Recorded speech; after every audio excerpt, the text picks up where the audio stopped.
اعوذ باللہ من الشیطان الرجیم، پناہ مانگتا ہوں میں اللہ کی شیطان مردود کے شر سے۔ سيقول السفهاء من الناس ما ولاهم عن قبلتهم التي كانوا عليها قل لله المشرق والمغرب يهدي من يشاء إلى صراط مستقيم۔ بے وقوف لوگ ضرور کہیں گے کہ ان مومنوں کو کس نے ان کے اس قبلہ سے پھیر دیا جس پر وہ پہلے تھے۔ تم کہہ دو کہ مشرق و مغرب تو اللہ ہی کے ہیں، وہ جس کو چاہے سیدھی راہ دکھا دے۔ حاشیہ نمبر 130۔ نبی صلی اللہ علیہ وسلم پہلے بیت المقدس کی طرف رخ کر کے صلاۃ ادا کرتے تھے، پھر ہجرت کے 16 یا 17 ماہ کے بعد تحویل قبلہ کا حکم ہوا اور آپ صلی اللہ علیہ وسلم نے صلاۃ العصر بیت اللہ کی طرف رخ کر کے ادا کی، اور صحابہ کرام رضی اللہ عنہم نے بھی آپ کی اتباع کی، بحوالہ بخاری کتاب التفسیر۔ یہودیوں کو یہ تبدیلی شاق گزری اور انہوں نے اس پر اعتراضات کرنے شروع کر دیے کہ یہ کیا طریقہ ہے کہ کبھی صلاح اس طرف رخ کر کے ادا کی جا رہی ہے اور کبھی دوسری طرف رخ کیا جا رہا ہے۔ اس کا جواب دیتے ہوئے فرمایا کہ اللہ تعالی مشرق و مغرب کا مالک ہے، وہ کسی خاص سمت میں محدود نہیں، وہ جس سمت کو چاہے عبادت کے لیے متعین فرما دے، کسی کو اس پر اعتراض کا حق نہیں۔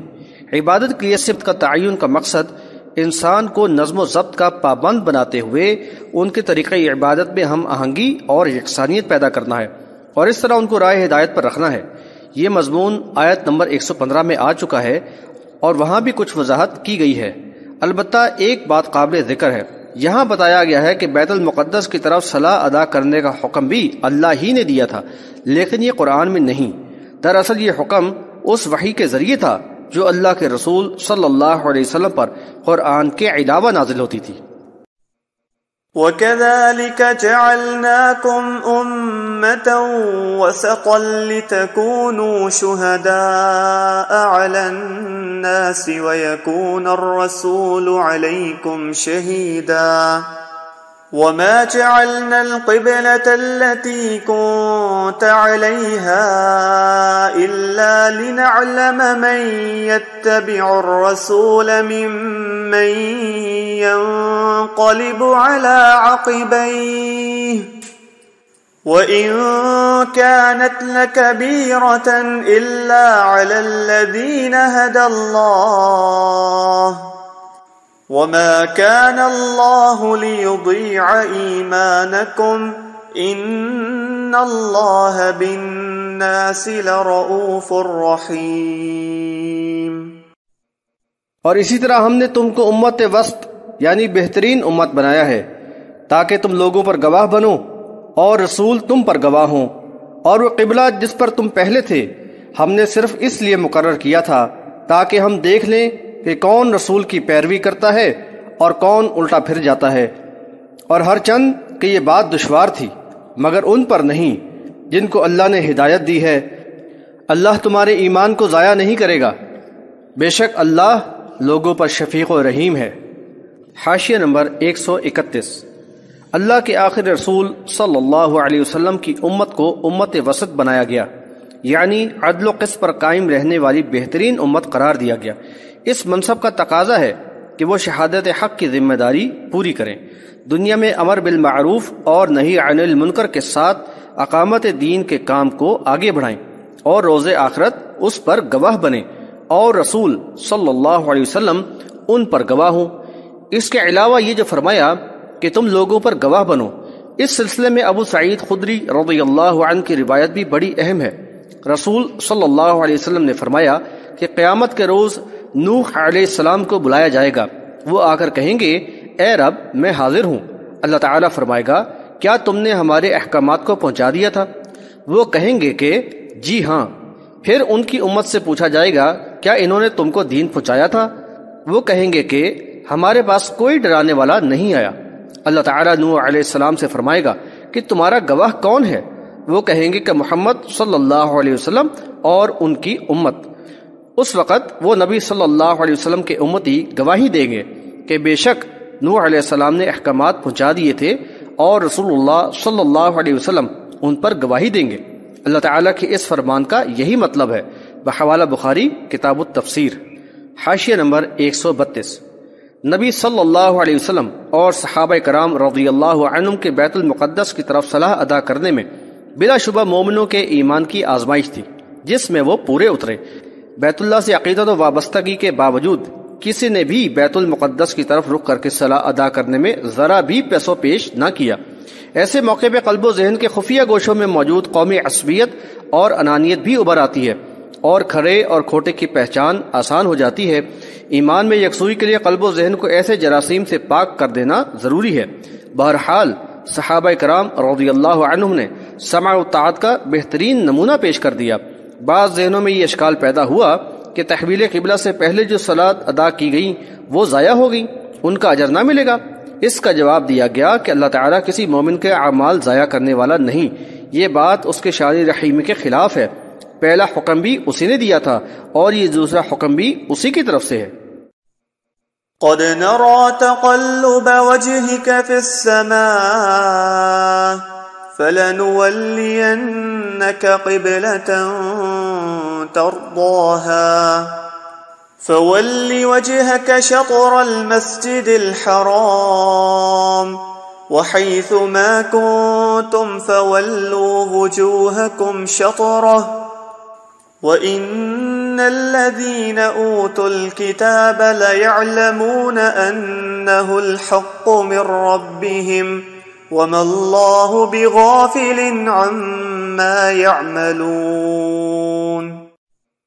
ہم تمہارا چہرہ آسمان کی طرف اٹھتا دیکھ رہے ہیں تو ہم ضرور تمہیں اس قبلے کی طرف پھیر دیں گے جس سے تم راضی ہو، لہٰذا اب اپنا رخ مسجد حرام کی طرف پھیر لو، اور تم لوگ جہاں کہیں ہو اپنا رخ اسی طرف پھیر لو۔ اور جن کو کتاب دی گئی ہے وہ خوب جانتے ہیں کہ یہ تحویل قبلہ کا حکم ان کے رب کی طرف سے حق ہے اور اللہ تعالیٰ ان کے اعمال سے غافل نہیں ہے۔ حاشیہ نمبر 133۔ ایک طویل عرصے تک بنی اسرائیل عز و شرف کے منصب پر فائز رہے، ان کو قوموں پر فضیلت ملتی رہی اور ان میں انبیاء علیہ السلام آتے رہے، لیکن انہوں نے اپنے آپ کو سخت نااہل ثابت کیا۔ بالآخر وہ دنیا کی امامت کے منصب سے معزول کیے گئے اور اللہ تعالیٰ نے بنی اسماعیل کو اس منصب کے لیے منتخب فرمایا۔ لہذا رسول اللہ صلی اللہ علیہ وسلم تحویل قبلہ کے بارے میں اللہ کے حکم کے منتظر تھے۔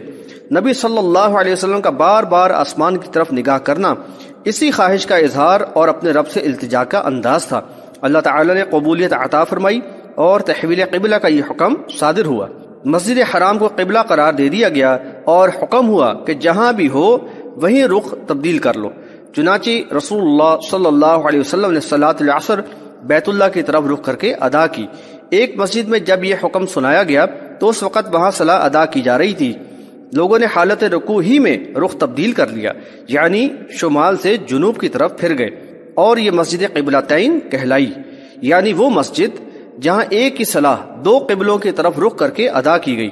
مسجد قباء میں بھی حالت صلاح میں ہی رخ بیت اللہ کی طرف پھیر لیا گیا تھا، اور بخاری کی ایک روایت میں ہے کہ قباء میں صلاۃ الفجر میں رخ کعبہ کی طرف پھیرا گیا۔ بحوالہ بخاری کتاب التفسیر۔ اس طرح اللہ تعالیٰ کے حکم پر فی الفور عمل کر کے دکھایا گیا اور مخالفین کے طعن و تشنیع اور پروپیگنڈے کی کوئی پرواہ نہ کی گئی۔ حاشیہ نمبر 134۔ مومنوں کو آگاہ کر دیا گیا کہ وہ اہل کتاب کی اعتراضات و پروپیگنڈے سے قطعاً متاثر نہ ہوں۔ وہ کعبۃ اللہ کے قبلہ ہونے سے ناواقف نہیں، وہ تو محض ضد، حسد اور عصبیت ہی کی بنا پر یہ روش اپنائے ہوئے ہیں۔ اللہ تعالیٰ ان کے کرتوت سے بے خبر نہیں۔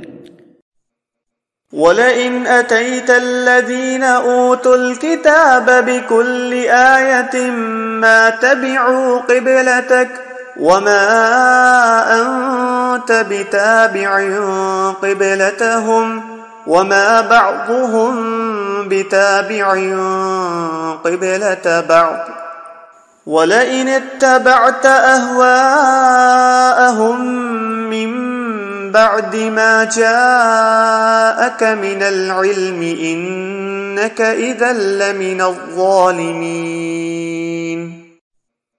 اے نبی، اگر تم اہل کتاب کو تمام نشانیاں پیش کر دو تو بھی وہ تمہارے قبلے کی پیروی نہ کریں گے، اور نہ تم ان کے قبلے کو ماننے والے ہو، اور نہ وہ آپس میں ایک دوسرے کے قبلے کو ماننے والے ہیں۔ اور اے نبی، اگر علم آ جانے کے بعد بھی تم نے ان کی خواہش نفس کی پیروی کی تو تم ظالموں میں سے ہو جاؤ گے۔ حاشیہ نمبر 135۔ یہاں یہ بتایا جا رہا ہے کہ اہل کتاب کا انکار بغض و عناد کی بنا پر ہے، نہ کہ ناواقفیت کے سبب۔ پھر بلا دلائل کا ان پر کیا اثر ہوگا؟ حق کو سن کر قبول کرنے کے لیے تو مخلصانہ جذبہ تحقیق ضروری ہے۔ قبلے کے معاملے میں تو ان سے کسی قسم کی مصالحت کا سوال ہی پیدا نہیں ہوتا۔ اللہ کے رسول صلی اللہ علیہ وسلم اور مؤمنین تو حکم الہی کے پابند ہیں، جبکہ بنی اسرائیل کا علماء مفاد پرست اور خواہش نفس کے بندے ہیں، لہذا اس معاملے میں ان کے ساتھ کسی قسم کی نرمی و مداہنت کی روش اپنانا اللہ کی غضب کو دعوت دینے والی بات ہوگی۔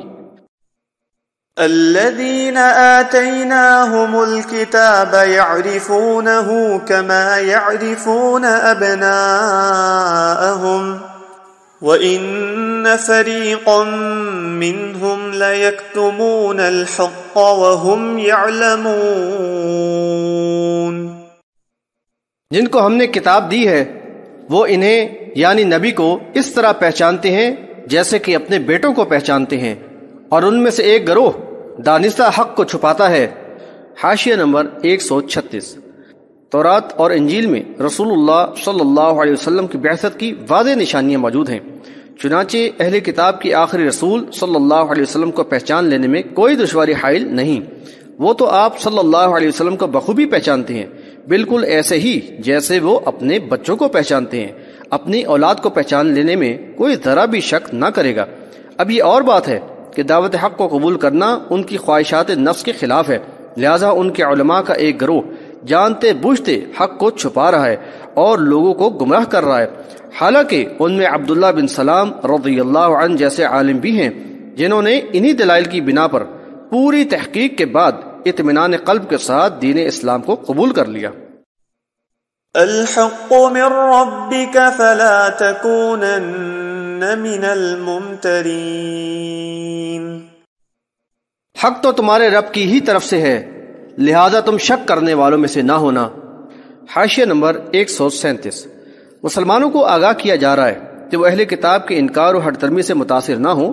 جو حکم ان کے رب کی طرف سے نازل ہوا ہے وہ سراسر حق ہے اور ہر قسم کے شک و شبہ سے بالا تر، لہذا وہ بغیر کسی شک و جھجک کے اللہ کے احکام کی پیروی کرتے رہیں۔